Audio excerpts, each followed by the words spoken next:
ఏమండి మేము new year నాడు మేము ఎలాంటి పూజలు చేసుకోవాలంటే మీరు కావాలంటే గమనించి చూడండి. ఉగాది కంటే కూడా జనవరి 1 నాడే క్యూ విపరీతంగా కడతారు దేవాలయాలకి. కాబట్టి దైవభక్తి ఉంటుందండి. ఇది పాశ్చాత్యంది, వాళ్ళది వీళ్ళదని కొంత వితండంగా వాదించే వాళ్ళు కాస్త నోరు మూసుకొని ఉండండి. జనవరి 1 నాడు చూడండి, ప్రతి దేవాలయం వెలిగిపోతుంది. వేళల్లో భక్తులు అక్కడ తయారవుతున్నారు. చాలా అద్భుతంగా ఉంటారు. వాళ్ళకి ఏ విధమైన నియమ నిబంధన లేదండి. మీరు ఎలా ఉండాలనుకుంటున్నారో అలా ఉండండి. ఇలాగే ఉండండి భక్తిగా. ఎవరో కొంతమంది నాస్తికవాదులు దీన్ని వాదిస్తూనే ఉంటారు. న్యూ ఇయర్ ఆకులంది మతం దీని.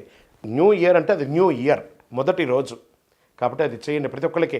మనము నేను మాఘమాసంలో పుట్టాను, చైత్ర మాసంలో పుట్టాను అనట్లేదు.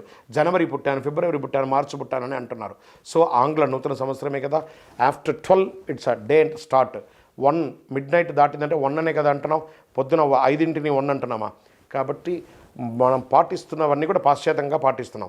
కానీ ఆ పాశ్చాత్యంలో కూడా ఆధ్యాత్మికతనే ఎక్కువ మనం వాడుతున్నాం. కాబట్టి పంచాంగం కూడా 1 గంట తర్వాతే ఉంటుంది. ఆంగ్ల నూతన సంవత్సరంలో ఆంగ్ల సంవత్సరంలో వచ్చినటువంటి సమయాన్ని బట్టే పంచాంగం కూడా వర్తిస్తుంది కదా. ఎప్పుడో కాలం నుంచి 1 గంట నుంచి 24 గంటలు ఉంది. కాబట్టి అన్ని రకాలుగా బాగుంటుంది.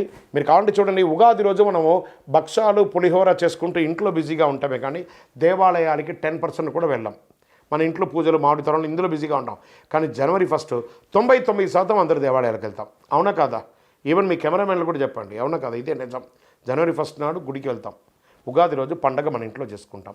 విజయోస్తు.